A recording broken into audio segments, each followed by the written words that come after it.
গোসল শাড়িতে ভেজা গামছায় চুল আটকে রাখে, ভাতের টেবিলে বাবা মায়ের হাস্যোজ্জ্বল মুখ।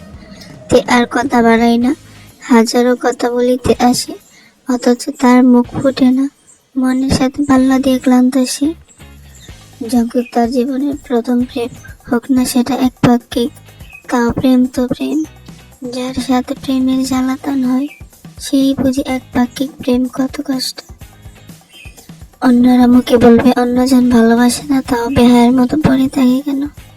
একপাক্ষিক প্রেমে যে আত্মসম্মান বোধ থাকে না, তাকে কেবল এক মানুষের প্রতি প্রবল আকাঙ্ক্ষা, তাকে নিয়ে হাজারো মিথ্যা স্বপ্ন। তে হাত ধুয়ে ফেলে খাবারের মধ্যখানে। ঘুমানো দরকার তার। জঙ্কুকের কোলে ছিল সে ভাবনা অবিশ্বাস্য, তবে সেটা বাস্তব। তে প্লেট নিয়ে রান্না করে যায়। বিয়ে হবে তার অতি শীঘ্রই। এরপর আর কি, নিয়তিতে যা আছে তাই মেনে নিতে হবে। নিজ কক্ষে ফেরার পথে বাবার কথাই দমকাই সে। অর্ণব তোকে নিয়ে বেরোবে বলল। কোথায়? তে ওড়নায় হাত মুছে বলল তো সন্ধ্যায় যাবে। ও, ভেবে দেখব। তে আর থামেনি। মস্তিষ্কের প্রভাবে ক্লান্ত সে। লম্বা ঘুম দরকার। হৃদয়কে যত বলুক সে ভাববে না জঙ্কুককে নিয়ে, কিন্তু মন পিঞ্জারা বেহায়া ভেবেছিল সেই অহংকারী পুরুষকে। তে চর দেয় নিজ গালে, মলিন কণ্ঠে আওড়ায়। জঙ্কুকের চ্যাপ্টার বন্ধ। অর্ণবের অহরহ ফোন কল আসে, নিশ্চয় বাবা নম্বর দিয়েছে। ঠিকানা নেই সে অর্ণব হতে, লোকেশন কিছুটা দূরে। তাই সিএনজিতে উঠে সে মনে মনে দোয়া করে সব যেন ভালো থাকে। বাবুকতে মোবাইলে মন দেয়। জঙ্কুকের কথা অন্তরে ভাসমান। লোকটা তার পান এক বিন্দু তাকায়নি আজ। তে কেবল অফিসে লাঞ্চ দিয়ে চলে আসে। অন্য দিনের মতো জঙ্কুক আজ তাকে কোনো অপদস্থ করলো না। স্যার, লোকেশন পেয়েছি তে ম্যাডামের। উনি পশ্চিম দিকে যাচ্ছে। তের গোপন বডিগার্ড জানায় তাকে। জঙ্কুক পার্কিং লট হতে বিদায় করে ড্রাইভারকে। নিজে গাড়ি চালিয়ে যাচ্ছে লোকেশন অনুযায়ী। যত কাছাকাছি যাচ্ছে তত ক্রোধ বাড়ে জঙ্কুকের। ওই স্থানে যত রেস্টুরেন্ট আছে সবটা খারাপ কাজে নিয়ে যেত, অর্থনৈতিক কাজের জন্য পরিচিত। অর্ণব থেকে এমন জায়গায় ডেকে নিচ্ছে। তে বুঝলে নিশ্চয় যেত না। তেকে চিনে জঙ্কুক ছোট হতে। মেয়েটা যে হোপের নৈতিক শিক্ষায় বড় হয়েছে, এমন হীন কাজে সে কখনো রাজি হবে না। তবে এই অর্ণবকে ছাড়বে না জঙ্কুক, নিজ হাতে ভাঙবে। তের দিকে চোখ দিয়েছে, তার শাস্তি তো পেতে হবে। সাথে আজ যুগ হলো চরম কঠিন শাস্তি, এক কথায় ভয়ানক পরিণতি। হঠাৎই লোকেশন পরিবর্তন হতে শুরু করে। জঙ্কুকের গাড়ির গতি বৃদ্ধি পায়, হাতের রগ ফুলে ওঠে। অর্ণব থেকে এত জায়গায় চক্কর লাগাচ্ছে কেন? দিক পরিবর্তন হচ্ছে। তে সুরক্ষিত এলাকায়। লোকেশনের চিহ্নে সবুজ বাতি জ্বললে গাড়ি পার্ক করে জঙ্কুক। বেরোলে দৃশ্যমান হয় অর্ণব এবং তের অবয়ব। অর্ণব হুট করে কাঁধ আঁকড়ে ধরে তের। মেয়েটাকে কমফোর্টেবল মনে হয়নি। জঙ্কুকের শিরা উপশিরা উত্তেজিত। কয়েক সেকেন্ডের মাঝে পৌঁছে যায় সে অত্র স্থানে। তের কাঁধ হতে অর্ণবের হাত সরায়। তে, তুই এখানে? জঙ্কুক, তে এবং অর্ণব একত্রে বলে ওঠে। আসলে আমি অর্ণবের সাথে এসেছি। প্রথমে এক জায়গায় আসবে বলে এখন অন্য জায়গায় এসেছি। আপনি আসবেন আমাদের সাথে? তে দ্রুত বলে। সে যারা বলতে চাইছে জঙ্কুক থাকুক, অজানা বয়েতে আড়ষ্ট। হাজার হোক, মেয়েরা তার পছন্দের পুরুষের কাছে নিজেকে নিরাপদ পাবে। অর্ণব জঙ্কুকের পানে তাকায়।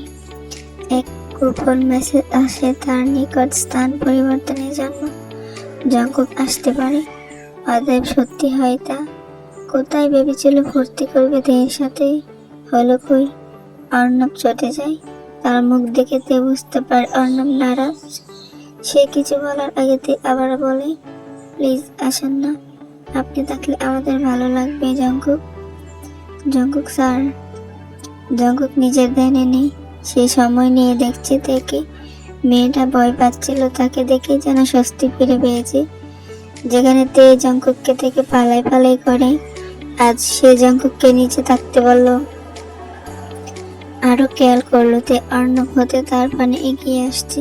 এই ছেলের সাথে বিয়ের ব্যাপারে তাকে ঝামেলা না করার জন্য অনুরোধ করলো। তাহলে আপনি ব্যস্ত মানুষ, কাজ আছে নিশ্চয়ই, অর্ণব মাঝে বলে। তের আগের পানে দৃষ্টি দেয় জঙ্কুক, যেন আকুতি করছে। না, আমি ফ্রি, ভেতরে যাওয়া যাক। জঙ্কুক মোবাইল বের করে টাইপ করে লোকেশন গোপন লোকদের পাঠায় তার হিংসাত্মক মেসেজ। আমার সাথে বেরোলে লাল শার্ট পরা ছেলেটা ডান হাত ভাঙবে 2 টুকরো। মনে মনে ক্ষিপ্ত জঙ্কুকের রাগ জমেতে এর প্রতিও। মেয়েটা কেন এলো? জঙ্কুক বোঝার চেষ্টা করছিল অর্ণব তের বাগদত্তা, সে নয়। কিন্তু জঙ্কুকের মন তো জানে তে তার হবু বউ, তাই ছেলেটা এমন উন্মাদনায় ভুগছে। পরন্ত জঙ্কুক কাজের বাহানা দেখিয়ে উঠে পড়ে, কৌশলে তেকে তার সাথে নেয়। বিদায় জানাই সে অর্ণবকে। রাগে হতভম্ব জঙ্কুক পারছে না অর্ণবের হাত ভাঙা দৃশ্য দেখতে। অবশ্য রাতে ছবিটা পাবে সে শতভাগ নিশ্চিত। তবে এখন নিজের রাগ আর দমাতে পারল কই। সকল রাগ চওড়া হয় তের উপর। মেয়েটার কপালে আঙুল টেকিয়ে বলে ওঠে, বিয়ে করার জন্য নাচছিস, কিন্তু ছেলেটাকে পছন্দ করিস না, নাকি আমাকে পটানোর জন্য নাটক করিস? তে ভাষা নেই, কি জবাব দেবে। মনের কথা জানলে জঙ্কুক থুতু দিবে তার গায়ে। বিয়েটাতে কখনো মন থেকে মানতে পারবে না। নরম সুরে মিথ্যা বলে মেয়েটা, প্রথম হবু বরের সাথে বেরিয়েছি, তাই একটু অকওয়ার্ড লাগছিল, না হলে আপনাকে থাকতে বলতাম না কখনো। পরের বার থেকে তো একদমই নয়। বিয়েটা জলদি হলে ভালো। বাহ, বিয়ে করার এত তাড়া? ঠিক আছে, জলদি হোক তবে বিয়েটা। আমিও অপেক্ষা করছি তোর কান্না দেখতে। আমার থেকে পালাই পালাই। জঙ্কুক টোকা দেয় তের কপালে। মোবাইল বের করে দ্রুত ফোন করে কাঙ্ক্ষিত মানুষকে, হাত ভাঙবে না, ছেড়ে দাও। তে চিন্তা করে কিছু মাথায় ঢুকলো না তার জঙ্কুকের কথা। পরক্ষণে তে শুনতে পাই তার উদ্দেশ্যে জঙ্কুকের যা জ্বালা সুর। বিয়েতে তুফান নামাবো আমি, লিটল ওমেন। এর সাথে শুধু আপনার নর্মাল সম্পর্ক নয়, ফিজিক্যাল সম্পর্ক আছে। জঙ্কুকের সুরে উষ্ণতা। চেয়ার হতে উঠে দাঁড়ায়। সম্মুখে বসা জেহুব এবং অর্ণব। মূলত অর্ণব জেহুবকে নিয়ে জঙ্কুকের কেবিনে যায়। জরুরি তলবে অফিসে এসেছে বলেছিল অর্ণব, কিন্তু তার বিষাক্ত কথায় জেহুব লজ্জায় এতটুকুন। জঙ্কুকের সাথে তের মাঝে বিন্দু মাত্র কোনো সম্পর্ক নেই। ছোটবেলায় খেলাধুলাই করা পর্যন্ত তা সীমিত ছিল। জঙ্কুক দেরি করে না, কলার টেনে অর্ণবকে তুলে চেয়ার হতে। অর্ণব তার মিনমিনে কণ্ঠে জানায়, সত্যি বলেছি, না হলে তেকে দিয়ে কেন আপনি লাঞ্চ আনান? কাল ওকে বাসায় দিয়ে আসার আপনি কে? সম্পর্ক না থাকলে কি তেকে নিয়ে আপনি ছুটছেন? আর বদ্ধ গাড়িতে আদারে কি হয় সবাই জান। জঙ্কুক আর কথা শুনেনি তার, ধাক্কা দেয় সজোরে। অর্ণব গিয়ে ডেকে দেওয়ালে। সে আঙুল তুলে কিছু বলতে চাইলে জঙ্কুক আঙুল চেপে ধরে তার, দরজার সম্মুখে নিয়ে ছুঁড়ে মারে। আমি কাউকে অহেতুক এক্সপ্লেন দিই না, সিকিউরিটি রাখো। কিটটাকে বাহিরে ফেলো। কেবিনের দরজা বন্ধ করে জঙ্কুক ভেতরে যে হোক বিব্রত ভঙ্গিমায়। জঙ্কুককে কিছু বলবে তার সাহস পাচ্ছে না। অর্ণব গাদার বাচ্চাটাই কি বলল আজ? মেয়ের অপমান মেনে নিবে যে হোক? কম্মের কালে না, বিয়েটা নিজে ভাঙবে সে আজ। জঙ্কুক ইশারায় বসতে বলে জেহুবকে। ভদ্রলোক বসে আকুতির সুরে আওড়ায়, আমি আসলে জানতাম না অর্ণব এমন বাজে কথা বলতে আসবে। ছেলেটাকে দ্বিতীয়বার দেখলে মানহানির মামলা ঠুকে দেব। 20 মিনিটে মিটিং শুরু হবে, আপনি কাজে ফিরুন। জঙ্কুক বনিতা চারা জানায়। যে হোক কক্ষ হতে বের হলে সে এসির টেম্পারেচার কমায় এবং তার বিয়ের পরে শয়তানটার জিহ্বা কাটবে। এত বাজে কথা? হোক সম্পর্ক। তে জঙ্কুকের হবু বউ। তের প্রতি পর্ব হতে একটা নর্মাল দিক আছে জঙ্কুকের অন্তরে। ছেলেটা কেবল অহংকারের তাড়নায় উপলব্ধি করেনি। এখন যেহেতু মেয়েটাকে সে বিয়ে করবে বলে সিদ্ধান্ত নিয়েছে, তখন থেকে একে একে অনুভূতি জানানো হচ্ছে যেন। তের ব্যাপারে বিষাক্ত কথাগুলো তার হজমের বাহিরে।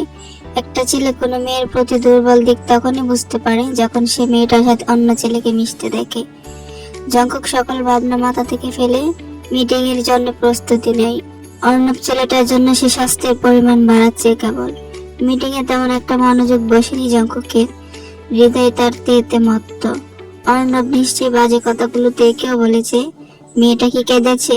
কাঁদবে অবশ্যই, সমস্যা নেই, বিয়েটা ভাঙলে আরো ভালো। বনিতা ছাড়া সরাসরি বিয়ে করবে সে দেখে মেয়েটাকে অন্যজন কেড়ে নেবে ভাবলে ভেতরটা কেমন উষ্ণতায় ভরে ওঠে। জঙ্কক দুদিকে মাথা নাড়ে, আপন মনে শুধায়, ছোটবেলায় যেমন আমার পাশে ছিলে তেমনটা সারা জীবন থাকতে হবে পুচকি। কালো রঙের চেনের হাত ঘড়িতে সময় মাপে মানব। 2:30 বাজে। তে 2টার দিকে খাবার দিতে আসে। এসেছে কি? সম্মুখে দৃষ্টি মেললে দেখতে পায় তার সেক্রেটারি প্রজেক্টরে সবকিছু বুঝিয়ে বলছে। বাকিরা মনোযোগের সহিত ল্যাপটপে নোট করছে, তা কেউ আবার হ্যান্ড নোট বানাচ্ছে। মিটিং এর সময় কিছুটা অন্তিমের পথে। জঙ্কক সেক্রেটারি আনাসকে থামিয়ে বলে ওঠে, আনাস, প্রেজেন্টেশন কন্টিনিউ করো, আমি কেবিনে যাচ্ছি। মিটিং এর মধ্যেখানে এই প্রথম জঙ্ককে বিদায় জানাতে দেখে চমকে উঠে সকলে। আনাস মাথা নাড়ায়। চাকরি বাঁচাতে হলে এখন অন্য খেয়ালে যাওয়া যাবে না। কড়া সুরে সিরিয়াস ভঙ্গিমায় বলে, ইয়েস স্যার। জঙ্কক দাঁড়ালে সকলে শ্রদ্ধার সহিত দাঁড়ায়। হাতের ইশারায় বসতে বলে জঙ্কক মিটিং রুম ত্যাগ করে। কেবিনের টেবিলে কেবল টিফিন রাখা, তে নেই।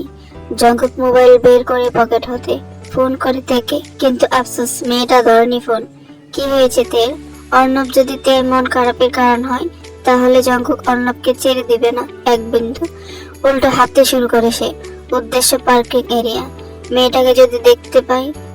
জঙ্কক পার্কিং এর নিকটে পৌঁছালে খেয়াল করে থেকে, ঘুমটা টানানো হলেও তাকে চিনতে ভুল করবে না জঙ্কক। ঠিক আছিস? জঙ্ককের চিন্তিত সুর। তে পিছনে ফিরে, জঙ্কক এখানে? তার ঠিক টাকা নিয়ে হঠাৎ ভাবলো কেন? অন্য কোনো কড়া কথা শোনানোর জন্য হয়তো আগে ভাগে প্রস্তুতি নিচ্ছে। তে নিচে দৃষ্টিতে তাকিয়ে জানাই, হ্যাঁ, আমার দিকে তাকাও। জঙ্কক নির্দেশনা দেয়। তে মাথা তোলে, আবেগে ভরে ওঠে অন্তর। জঙ্ককের দিকে সে তাকাতে চায় না, বুকের মাঝে হরতাল হয়। ফিটফাট জঙ্কক একটু বেশি অন্তর করে। মাথায় ঘুমটা টানেতে মিনমিন করে বলে, কিছু বলবেন? অর্ণব কিছু বলেছে? মলিন সুরে প্রশ্ন জঙ্ককের। কি বলবে, কথা হয়নি। তে বলে ওঠে, গুড, কথা না বলা ভালো। জঙ্কক পেছন ফিরে হাঁটতে নিলে শুনতে পাই তের সুর। কেন কথা বলবো না কেন? সে আমার ফিয়ান্সি। এত পছন্দ সে ইঁদুরকে। যা, কুলে উঠে বসে থাক। জঙ্কক তেড়ে আসে। আমার বর হবে, কুলে বসলে সমস্যা কি? জঙ্কক কিছু ভাবে, বৃদ্ধাঙ্গুল চুয়ে কপালের কিনারায়। আচানক গলা চেপে ধরে তে, তোকে আমি মেরে ফেলবো। ওই দিন বললেন মরতে দিবেন না, আর আজ বলছেন মেরে ফেলবেন। তে কিছুক্ষণ থেমে আবার বলে, মেরে ফেলুন, এমনিও আমার জীবন অভিশপ্ত। হাসিতে, কি করুন হাসি। মেয়েটার আঁকি ভরে যাচ্ছে, নাক লাল হচ্ছে, অতঃপর গালে গড়িয়ে পড়লো অশ্রু। জঙ্কক তার আঁকির পানে মোছার জন্য হাত তুললেও গুটিয়ে নেই। আঙুল দেখিয়ে হুমকি সুরে আওড়াই, মুখে মুখে তর্কের ফল ভালো হবে না। বাবার চাকরি কেড়ে নেবেন? এর চেয়ে ভালো আমি চাকরি ছেড়ে দেই। বাবার সম্মান থাকুক, আমার সম্মান যাক। তে হাত দ্বারা অশ্রু মুছে।